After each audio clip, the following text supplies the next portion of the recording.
Hey everybody, welcome to Grease Pilot lesson number 2. My name is Michael Sawyer, and today we're going to talk about electron theory. We're going to talk about electron flow versus conventional flow. We'll go ahead and dive into some text reading. We'll go into some practical applications of where you can see this in action in the real world. And we'll use our whiteboard here to kind of demonstrate some things out as well.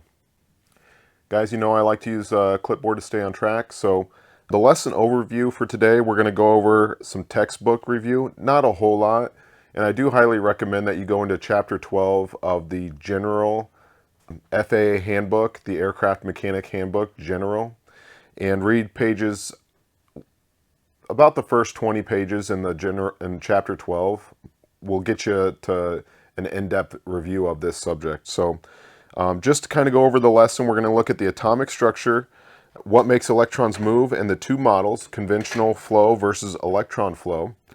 We're going to look at some real-life examples like I talked about that kind of relate to this. We're going to measure some voltage on a 12-volt battery, and then we're going to look at a LED landing light. We'll use the whiteboard here to kind of draw out some basic understanding.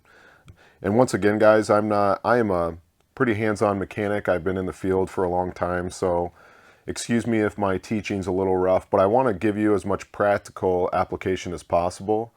So we are going to do a little bit of classroom teaching, but I'm also going to try to wrap this into how I've seen it out in the field to kind of give you guys the best possible application you can. So yeah, let's continue on.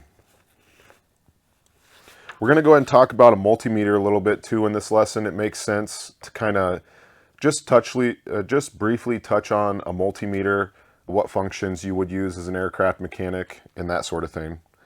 So the key takeaways here, hopefully you can walk away from this lesson and know what both models of electron flow are, conventional flow versus electron flow, and then you ultimately need to know what the FAA's official position is. So let's just jump right into the lesson here. So let's talk about the atomic structure here. Okay, guys, picking up where we left off here. Here's my attempt at drawing a atom.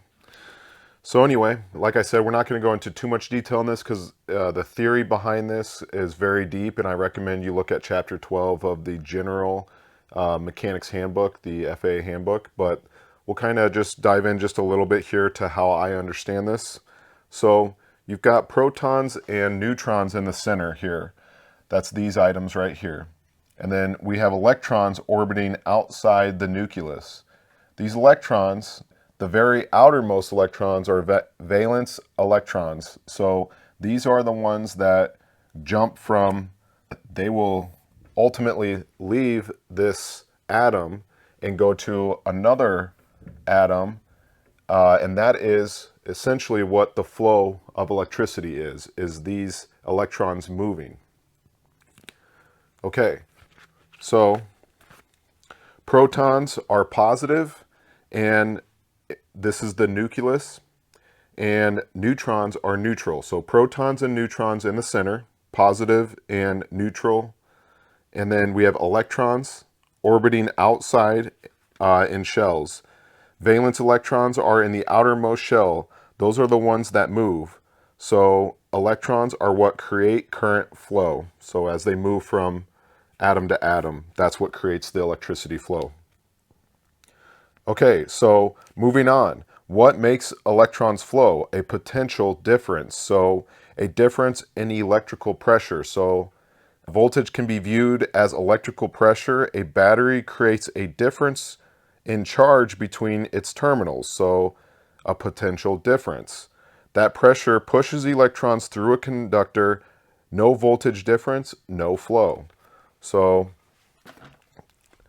we have a kind of a real-life demonstration on an aircraft battery, but I'll draw just a simple battery here. Excuse my drawing, but you got positive, negative.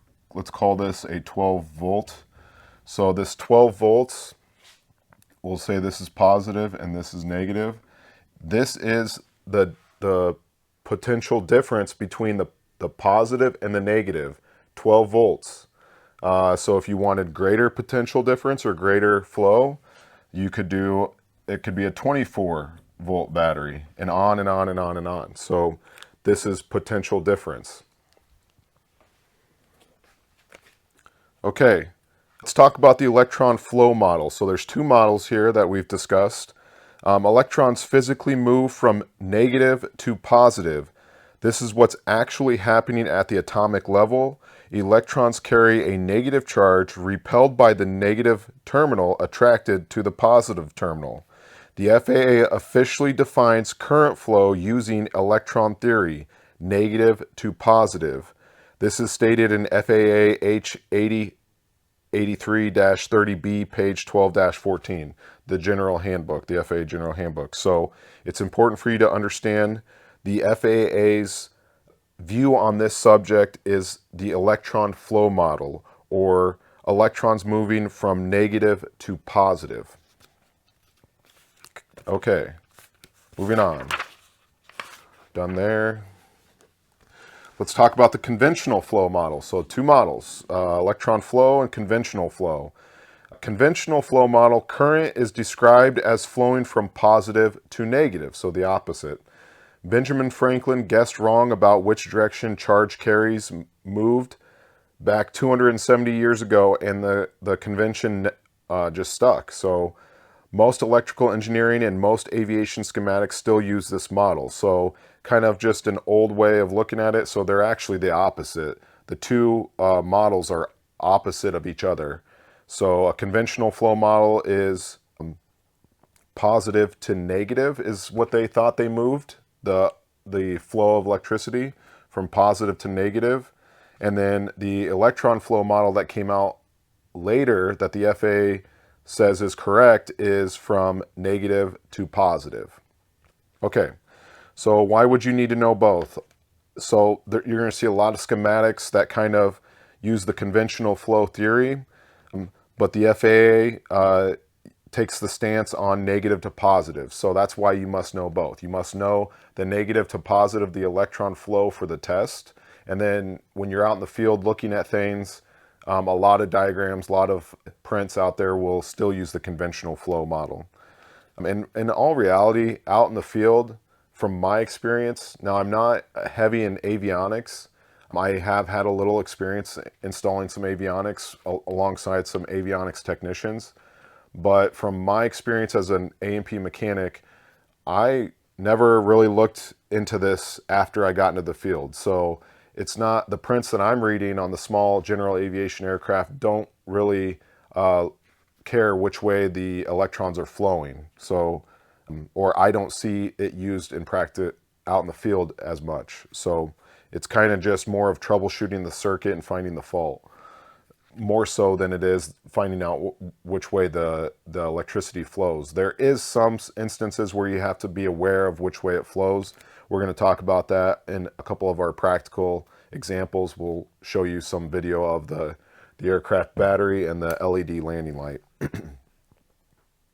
Okay, so the examiner, the designated maintenance examiner, can ask you about either, and you must be able to describe either conventional flow or electron flow. Let's go ahead and draw a simple circuit. Let's just do it right over here. So battery, negative, positive, wire comes out.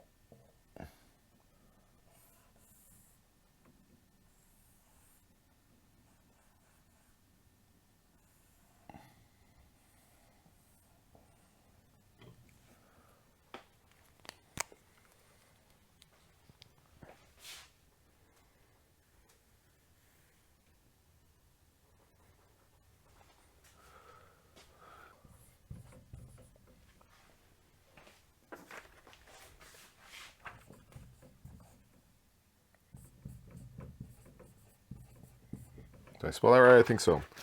Conventional flow is positive to negative. So here's my little simple schematic, very simple. Battery, wire, light bulb, okay? So all circuitry has to be full, so connected, complete.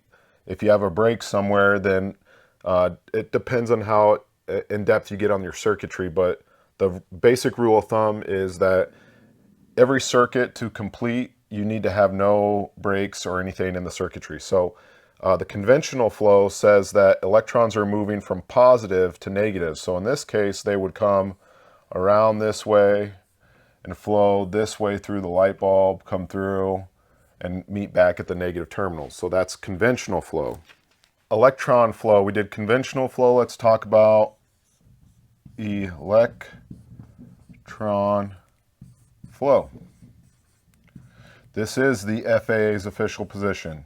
So this is what the FAA says is happening. So electron flow goes exactly the opposite of conventional. It starts at the negative terminal, flows up, goes through the light bulb, and then comes around and goes to the positive terminal. Battery, wire, light bulb. Electron flow, negative to positive. Okay, so let's go ahead and jump to some kind of real world application of this theory. We'll go ahead and jump to the video of doing a battery check, and then also looking at an LED landing light. Okay guys, so what we got here is a RG25 Concorde battery. This is as it sets on the airplane. This is on the firewall forward side of a Cessna 172. So here we're going to go ahead and just do a quick voltage check, see what the battery's reading for DC volts. So we switch our meter to DC volts, and then we just simply apply the leads, the red to the positive and the black to the negative. See, we got 12.84 volts. And you'll notice if you go backwards, you'll get a negative reading. Kind of a good example of electron flow.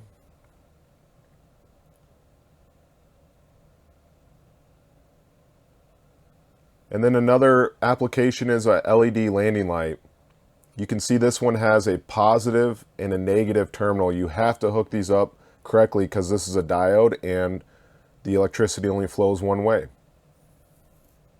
And let's talk about the key takeaways here. So electron flow is negative to positive, and that's what the FAA says is actually happening. So FAA adopts the electron flow, negative to positive. Conventional flow is the exact opposite, positive to negative. The FAA expects you to know both. And then polarity matters in the real world. This is super important. It's important to know the details when you're out there in the real world, that you pay attention, know how to hook up a landing light if you ever come across one. It is an LED. And, you know, this is all simple stuff here, but it's important that you understand that when you're doing things with positive and negative, that you read the instructions carefully, make sure you hook up battery chargers correctly, stuff like that. Just simple stuff. This is all basic things, but in aircraft maintenance, it's probably 75% understanding what you're doing before you're actually doing it. So reading the manuals, fully understanding what you're about to do before you do it. What I recommend you do if you really want to master this subject is go into Chapter 12 of the FAA General Handbook. It's a free handbook you can get in paper format, or well, it's not free if you get it via a book, but online it's free as a PDF. So you can definitely just jump in, and I recommend reading the first 20 to 30 pages of that chapter to kind of fully understand electron theory. There's a lot to cover in there. We just went over some basics today, and we kind of went over how it kind of applies out in the field, which is what we try to do here at Grease Pilot, is to try to get you to apply what you learn to in the field. Okay guys, we are looking at a wiring diagram on a Cessna 172 R and S. We're going to go over a landing light circuit, and just this, like I said, this is an actual manual for a Cessna 172. This is something you'd look at in the field a lot, especially if you were troubleshooting like a landing light circuit. So before we go any further, I want to kind of show this page. This is just breaking down. You'll see in the in the wiring diagrams that there's numbers on the wires or on the lines.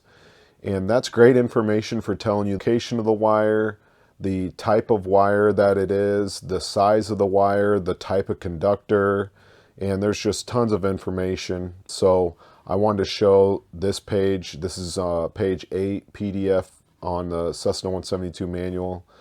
It's again great information. So let's move on. Okay, just a quick rundown of the symbols as this manual shows them. An aircraft battery looks like this. I mean, this is super important to kind of have an idea of what you're looking at and what the symbols mean. Circuit breaker, here's the drawing for a circuit breaker. Diode, which allows electricity to flow one direction but not the other. Okay, let's jump into the landing light circuit. What we're looking at here is just a print out showing some of the electrical circuits coming off of what this is, the bus number 2, which is a bus bar is just a common junction of where a lot of electrical circuitry starts. So it's a bar. This would be in the instrument panel on the Cessna 172 behind the instrument panel. Copper, aluminum, it's a long bar, and then all the electrical circuits, or a lot of them, will originate from this bar. So we call that a bus bar. Here we can look, if we look closely, you can see the circuit, what each circuit is. I'm going to try to get just a little bit closer, but right here, this one is the taxi light. So we can just go ahead and use that one for this.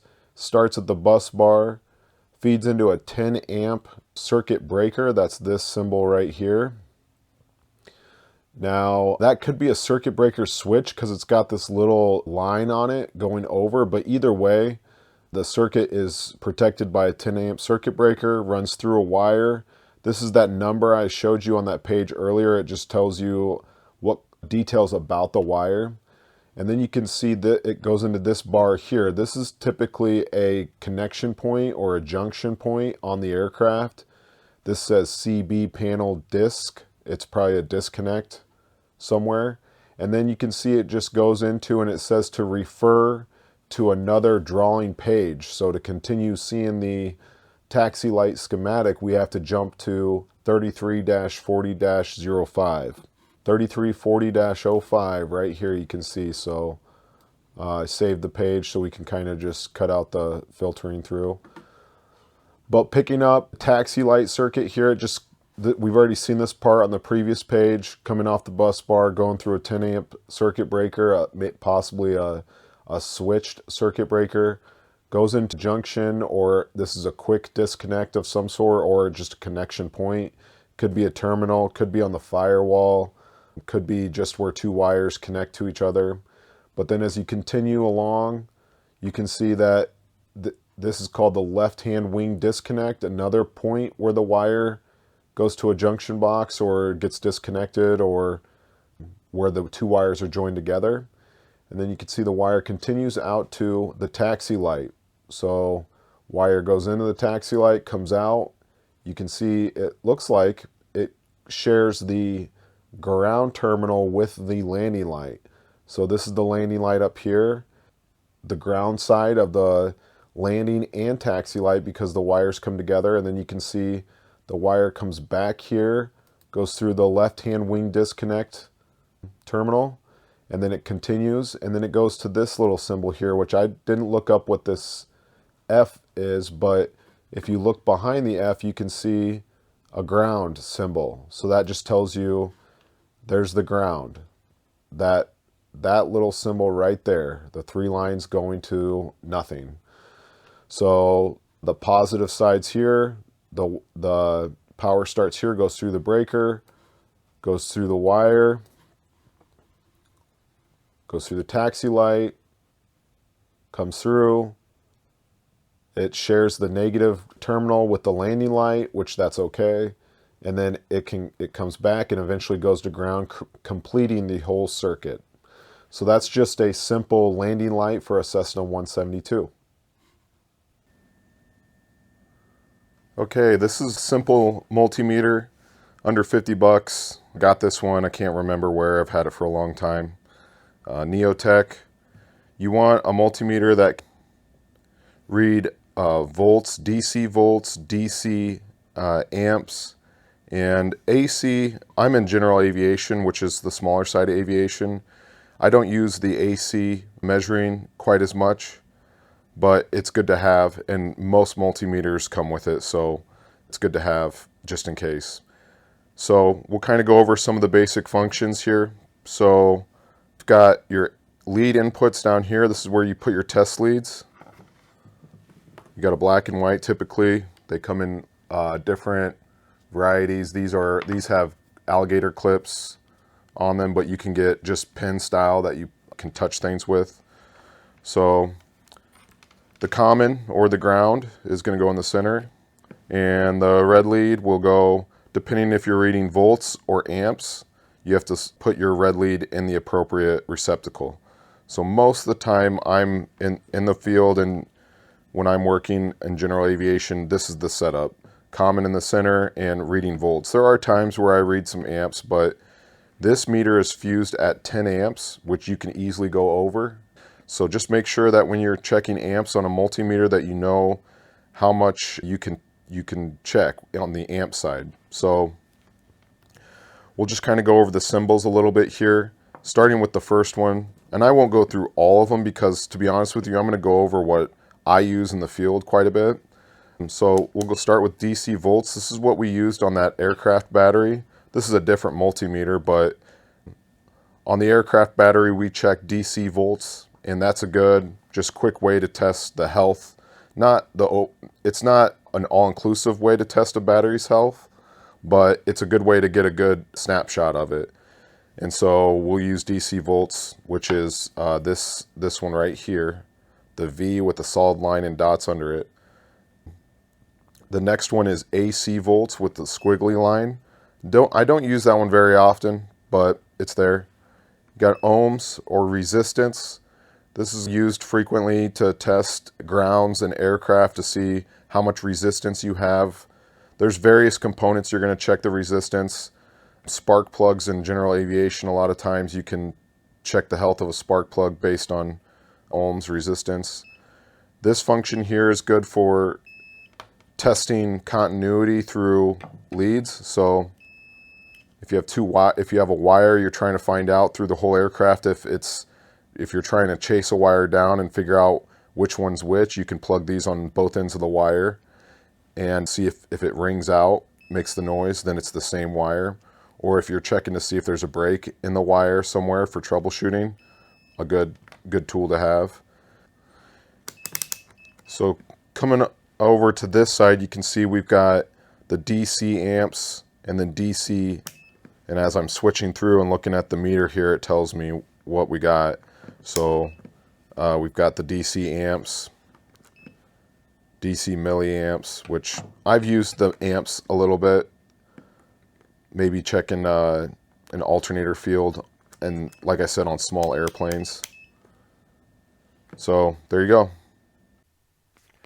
And that's going to wrap lesson 2 on electron theory up. Remember, if you want to take the quiz and get an A&P science certificate, hop over to school.greasepilot.com. And thanks for checking in today. This is Michael with Grease Pilot, and we'll see you next time.